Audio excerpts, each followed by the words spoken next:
Hey, good evening, everyone. Another time for Tuesday Thoughts. I'm not in my usual recording slot, but I'm just here this evening, Tuesday at 7 o'clock, to have further conversations around um, things that people have to deal with. And we're looking at moving beyond being stuck from past relationships. We looked at it a little bit last week. We're going to look at it a bit more this week. And next week, we'll be looking at it more also, just to see how we can move past kind of past relationships, obviously negative ones, but also we're looking at this evening more specifically how to tell whether your past relationships are affecting your current ones. So that's what we're looking at this evening. So, like, oh, hang on. Yeah, thank you. I think, my sound engineer has said, yeah, good to go. She's not got an image on it.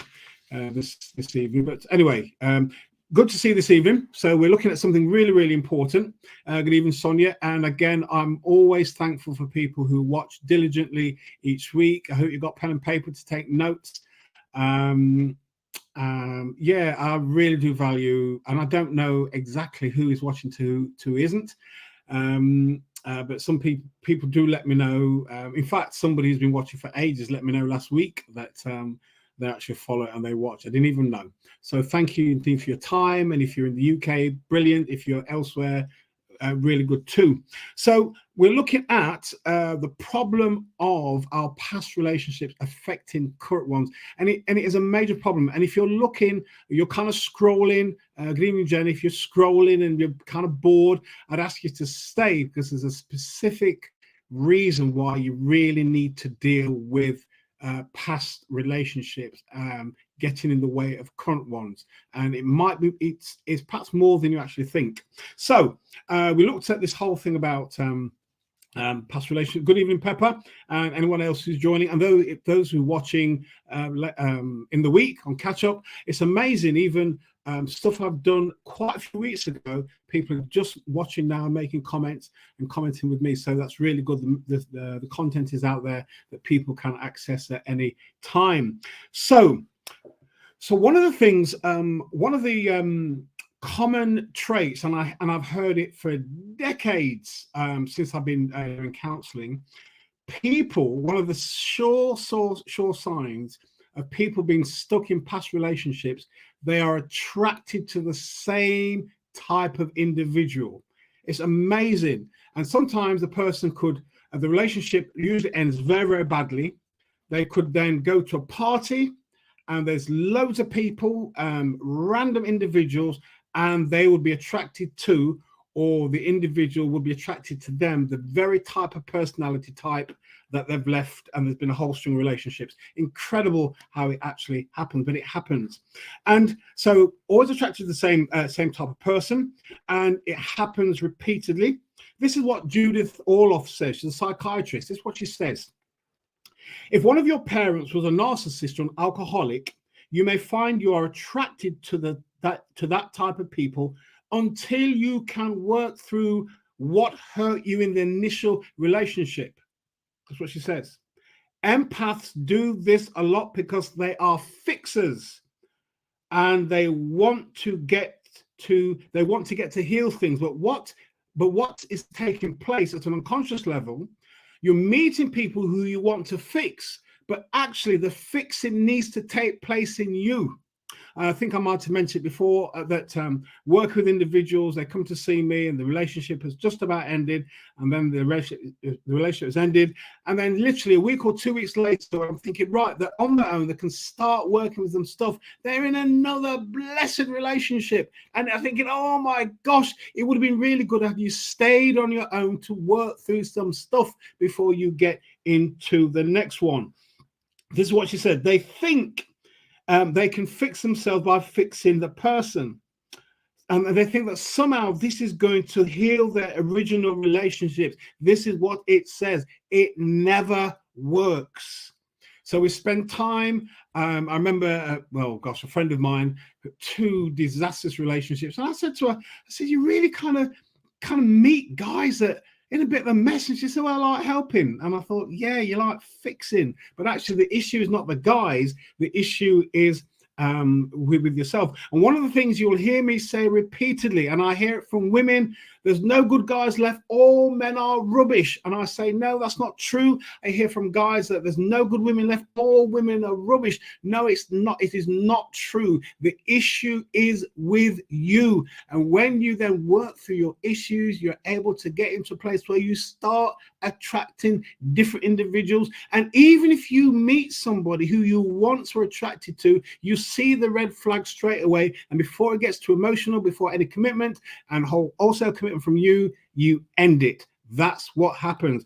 I think Claire has actually said this. I'll just share it. So in my life until I was given wisdom and faith, absolutely correct. Now I'm free and my standards are so different. I just want to say something.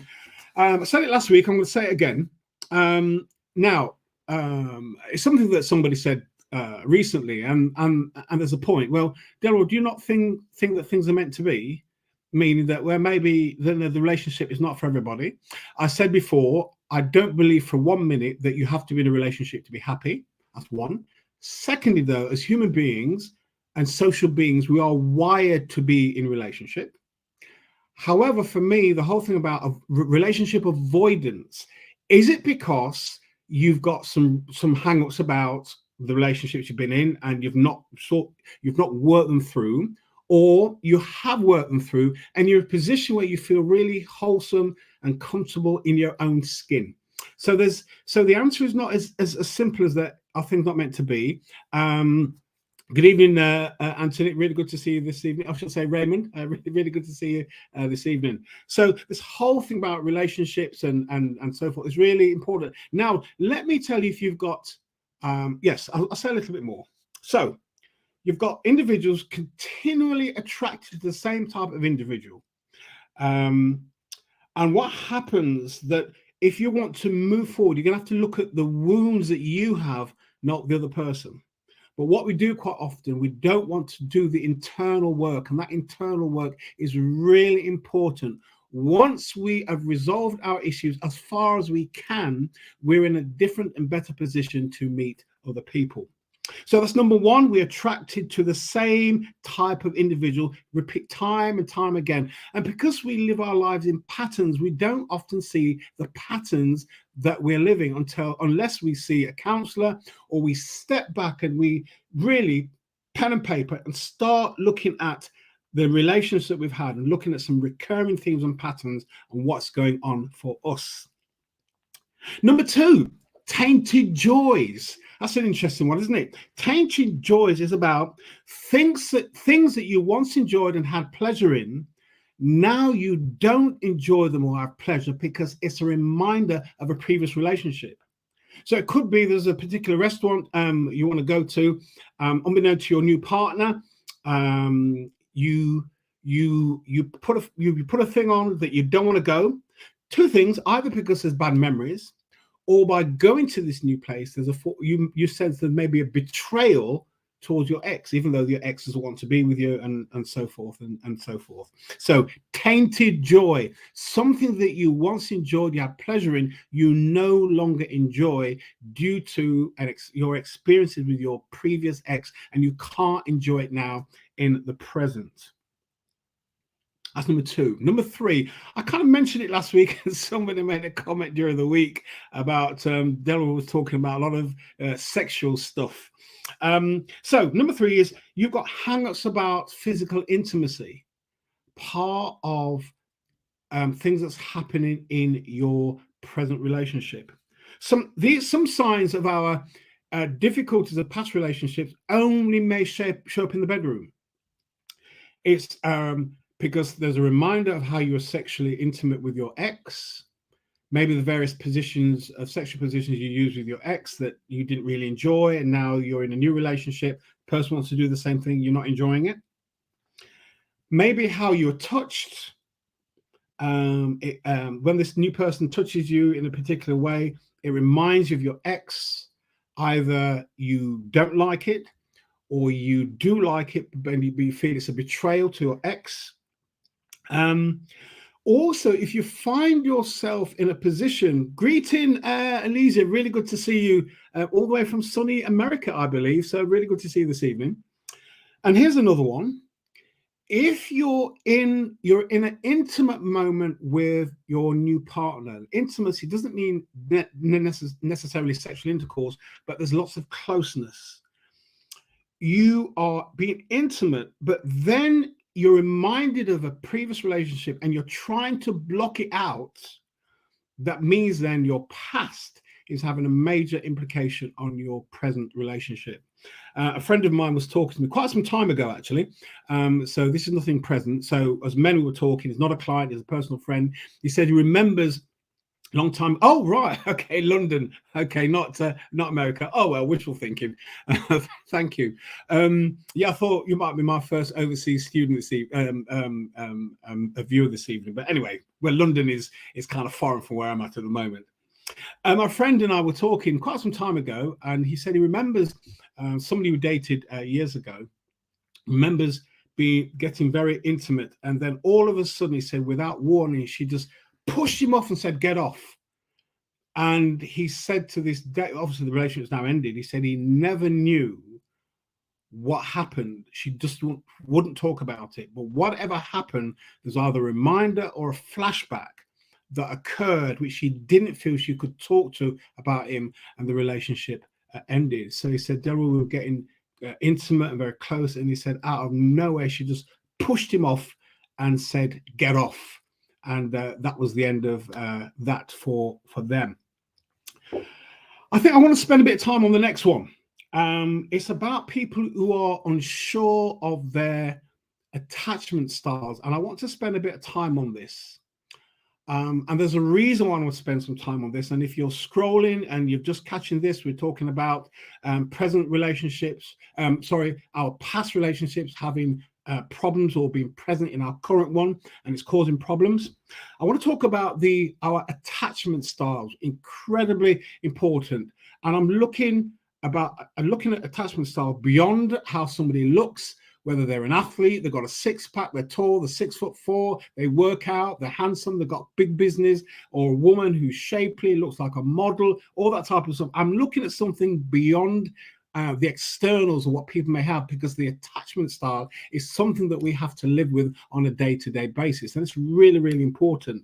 So there's essentially four types of attachment style. There's secure attachment, there's anxious attachment, there's avoidant dismissive, and fearful avoidance. I'll repeat them again: secure, anxious, avoidant dismissive, and fearful avoidant.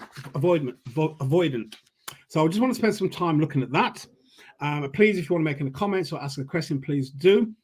So your secure attachment style, remember, all these attachment styles has its roots in our early childhood experiences. So quite often, some of the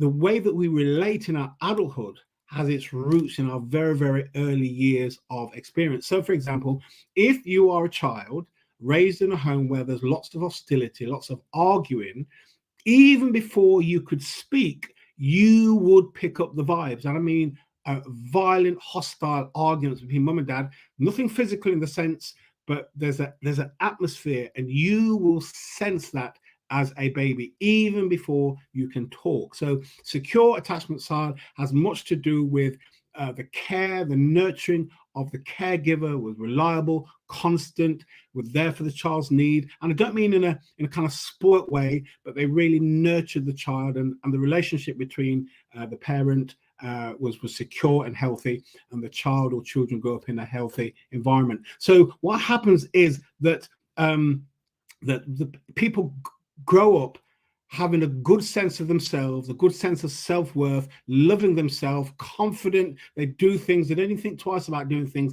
There's just this sense of confidence in who they are as individuals. The anxious attachment style usually results in feelings of insecurity or abandonment in childhood. That can have major problems in adulthood, and I'll say a little bit more about that in a moment. In interpersonal relationships, a person feels unworthy of being loved, and sometimes what they do to get love, they forget their needs, so they put their needs to one side in favor of somebody else. And perhaps we know individuals like that. They never do anything for themselves, but they'll do anything for anybody. In dating, There is the feelings of not worthy of love. Also, there is an intense fear of rejection, and any form of disappointment or saying no, turning up late or not being able to get to something is interpreted as rejection. When in fact it isn't, but that's their interpretation, it's their life experience, and it sets off, I guess, a whole load of hormones and psychological triggers, and there's this sense of feeling rejected and feeling abandoned. So everything is seen through this lens. Really difficult to be with in a dating relationship, incredibly difficult. The dismissive avoidant. These are individuals who, as you get closer to them, whether in a relationship or as friends, they become emotionally distant, and then they begin to look for a way out. And one of the things in therapy that happens if you're able to do long-term therapy is that individuals bring that their experience from outside the room into the counseling room. And one of the things that when they start to establish what's taken place, how when people kind of get close to them, then they push away. One of the things of the therapy is you have to say to them, well, this could happen here. So the idea is you bring your lived experience into this room. As they start to push you away, and invariably they do, you stay with them. Outside of the counseling room, people will recognize that so-and-so is becoming really distant, and then what they do, they kind of break any form of contact, and they just don't attempt to get any closer.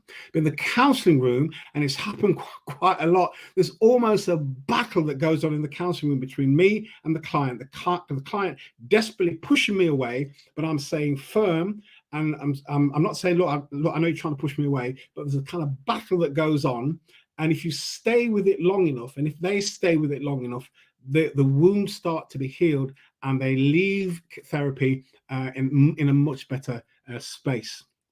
So dismissive avoidant in relationships, as you get closer in friendship or relationship, they start to get emotionally cold, and they're trying to find a way out. In dating, they want individuality, but also what's happening, they get into the relationship, they want to remain separate, and their partner then reads this as they're becoming cold and they're not interested.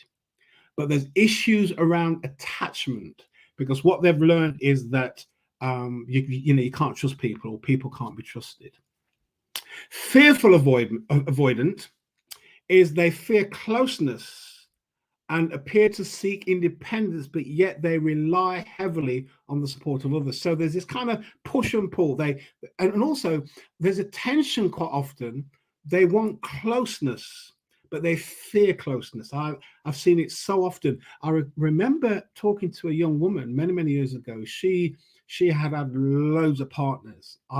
She may be 21, 22. She had loads of partners, sexual partners. And then she came to counseling one day, and she said that she met a guy, and he said to her, and these were her words, I'll never forget it. He said to me, Delroy, I want to get to know you. And she said, Delroy, I can't handle it. I can't handle him wanting to get to know me. So there was this wanting to have a close relationship. But when the opportunity of a close relationship came, she was pushing the person away. She couldn't handle somebody wanting to get to know her, but she found it easier to sleep with numerous people. But the closeness of the relationship, which would have offered security and love and care and all that, she was really fearful of it. In dating, they desire closeness and intimacy, but unable quite often to achieve the deep connection that they desire, because their attachment style has taught them to fear intimacy. And remember, intimacy is much broader than just sexual intercourse. It's hand holding, it's stroking. This morning on the bus, actually, there was this guy sitting next to, I don't know if it was his wife or his girlfriend, and I don't know what he was going through, but she had his hand and she wasn't stroking it, she was massaging it. And I was just thinking that obviously something's going on for him, and she perhaps knew a way of kind of relaxing him, of helping him to relax. But that, in a way, is being intimate without being kind of sexual in terms of sexual intercourse. So she was really getting hold of his hand, and his eyes were closed, and she wasn't just stroking it; she was massaging his hands in a really kind of very skillful and a delightful way. So how do we learn about our attachment? And I really wanted to I want to focus on this bit. So the four style, remember, the secure, there's anxious, there's the dismissive avoidant, and fearful avoidant. So how do we learn about our attachment styles? It really boils down to this. We need to begin to become curious about ourselves. It's not about blaming the other person now. Also, it's not about blaming yourself. It's about becoming curious about ourselves. And in fact, I didn't even know this term existed. But as I wrote up my notes for this, I wrote, and I remember writing, it's almost as though we need to become a self-detective. And I just Googled the term, and sure enough, there's a whole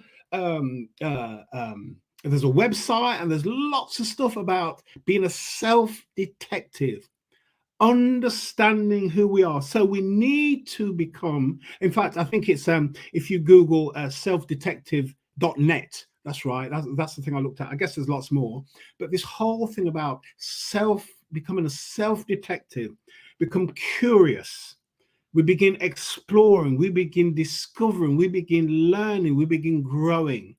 It's this whole thing about asking the question, simple, who am I? Delroy, who are you? Not what people say, not my mother or my sister or my friends say, Delroy, who are you? And it's a journey of discovery, but quite often we don't do it because we're frightened of what we might find out. But actually, if we continue not knowing who we are, we'll continue repeating those patterns in our relationships, which causes major problems. I recall many years ago working with a young woman. She had quite promiscuous. Anyway, there's a relationship that it had ended. The guy had ended it. And I remembered she telling me that she was really upset, actually, really, really upset when she came to see me, that it was Christmas time, and she knew where he lived, and she'd come back from the pub or somewhere, and she was throwing stones on his windows, and he was telling her to go away, and she was, wanting to see him. So he came down, let her in, and they ended up making, well, you would say making love, if it was loving, but she said, Delroy, he really hurt me. He was pulling my hair, and he was really hurting me in a really intimate way. He was really hurting her, and I could see she was upset, and I had to say something to help her think about how she thought about herself. And some of you may think that what I said was really awful, but I'll tell you the consequence of what happened. I said to her, do you remember the film The Color Purple? She said, yeah. So there's a scene, I can't remember if it's Whoopi Goldberg or Oprah Winfrey, where Danny Glover is on top of her, and she makes a comment that he's on top of her like he was going to the toilet. And I said to this young woman, I said, it's almost as though this young man who you pursued and he treated so badly, it was like he was going to the toilet on you. And she got really emotional, really upset. And we continued counseling. Counseling ended. And on the last session, she wrote poetry, and she wrote a beautiful poem, just thanking me for the experience that we had. And what I said to her was tough. It really was tough. But here was a young woman who was being mistreated. And it wasn't necessarily the guy was wrong, but it's something to do about herself. And I was trying to help her to look at herself in a more holistic and positive way, and not to be treated by a guy who basically was using her to relieve himself with no thought for her. Now, why am I saying all this? This is the problem. If we then are in a relationship which is affected by our current one, this is what happens. And some of us will know this already. What happens is that we're unable to be fully present in the current relationship. We're not able to enjoy the current relationship, nor are we able to enjoy this individual who has not been a part of our history, but somehow is now caught up in your personal drama and narrative. It's difficult to be with somebody if you can't enjoy their qualities because of what's happened in time past. You're finding someone to fix instead of fixing yourself. and that's always going to end in disaster. And you're not choosing somebody else based on acceptance. You're choosing them on the basis of fixing them. So let me go through some of those again. The problem with unresolved stuff from our past is we're unable to be fully present in the relationship that we're in, and therefore we can't enjoy it. We're finding someone who we can fix instead of fixing ourselves. So instead of trying to enjoy the relationship, we're trying to fix somebody. And we're not choosing somebody on acceptance, but we're choosing them on the basis of to fix them. Now, why am I saying all this? I'm saying because it's this. All those wounds that we feel, that we suppress, if we suppress long enough, leads us and makes us vulnerable to illness and disease. When we suppress unpleasant emotions, there is no escape. They will seep out. They either seep out in anxiety or depression or anger or feelings of rejection or abandonment or other health issues. We suppress things. You'll remember, some of you have been following me long enough, the quote by Freud, unexpressed emotions never die. They are buried alive and will come forth later in uglier ways. So how do we deal with this? We're going to have to spend some time today and next week. Once a relationship has ended, give yourself some time. It's amazing how many people I've met who've told me they have and they could be in their 30s or 40s, they have never been on their own. That is the problem. We need to be on our own to work through the issues, so then we can choose and make better responses for relationships to come. We need that time on our own to become a self-detective, the self-reflection. Look at what's going on. What patterns have I been repeating for X amount of years? Why am I still doing it? Where has the initial hurt come from? All those things, as painful as they are, if we confront them and we can work through them, we can be restored, healed, recovered, and we can move on in a healthier way to deal with the relationships. So give yourself time. Don't rush immediately into another relationship.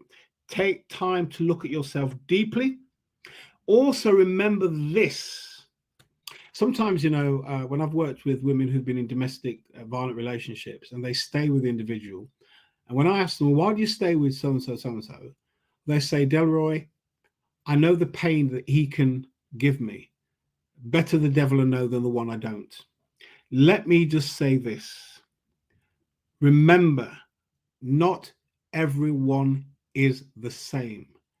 Not all men are bad. Yes, some men are crooked, they're corrupt, they're wicked, they're evil, and maybe evil, maybe not in the kind of really bad sense, but they're not good. But so are some women. No different. There are men out there that are good, wholesome. But what happens quite often is this. If we've been in difficult relationships or damaged relationships, we may actually meet a guy who is really, really good and treats us well. But because we're not so used to it, we end up sabotaging the relationship. And not unless, of course, we're talking about he or she, or I suppose it happens in the same-sex relationship as well. Not unless they're really understanding and if you're going to do something about it, they may remain with you if you're willing to do something about it. See a therapist. But if you're not willing to do something about it, that is the end of the relationship. And then what happens, instead of taking responsibility, what we will say quite often, if they end the relationship, see, I told you, I'm no good at relationship. Nobody loves me. No, it's not that at all. You're in this relationship, but your past is in the present and it's causing problems. So you need to work at it. And remember, if you can, staying positive. To get to a place of recovery, healing, restoration, whatever word you want to use, it takes work. You ain't going to sort it out by having a few gins or a few lagers or a few rums. You need to sit and talk with an individual and preferably a professional who understands this whole thing around attachment, how important it is. But also, as an adult, Your past may have been brutal, may have been horrible. And I think that's what keeps me in this work after 30 years, that people's lives can be restored. So we just looked at some of the things tonight in some of the signs of your past relationship can be in your present. We looked at this whole thing around being attracted to the same type of individual, tainted joys. We looked at hang up in the bedroom and physical intimacy, and we looked at attachment styles, and this whole thing about suppressing unpleasant emotions, if we don't deal with them, can lead us make us vulnerable to illnesses and disease. And we think, and the illness and disease has no relation to, it would appear, has no relation to our past, what's happened in the past, or the difficulties in the relationship that we're currently in. But it's through somebody who understands that. You spend the time, you invest in yourself, you pay someone to help you see what's going on, and over a period of time, understand there are alternatives. You don't have to go down a particular trajectory. You can change your life trajectories once you become aware of what's happening, and you can change direction in your life. So that is me done for this evening. I've taken 31 minutes of your time. Thank you very much indeed. I don't think there's any questions. I hope you got loads of notes. Please feel to DM me, email me. I'll just pop this. Let's just pop this banner here. Is that possible? Can I do it? Yeah, there you go. There's my if anybody wants to email me, please do, or message me, please do on Messenger. More than happy to receive that. Remember, keeping your diary of the 11th of November. Flyer should be out this week. The person who did it has been, in fact, it's not been well. So it should be out this week to get more information about dealing with betrayal. That's what we're looking at. Anyway, that's it. Thank you very much indeed. Thank you for your time. And please, if you've got questions, certainly see me afterwards. Not that I'll be waiting online, of course, but make sure that you kind of contact me one way or another. Wishing you well. Speak to you soon. And enjoy the rest of your evening and the rest of your night. And see you next week for more Tuesday Thoughts. Catch you later. Take care. Cheers. And a kiss from Jerry. Thank you very much indeed, Jerry. Really appreciate it. Thank you very much indeed.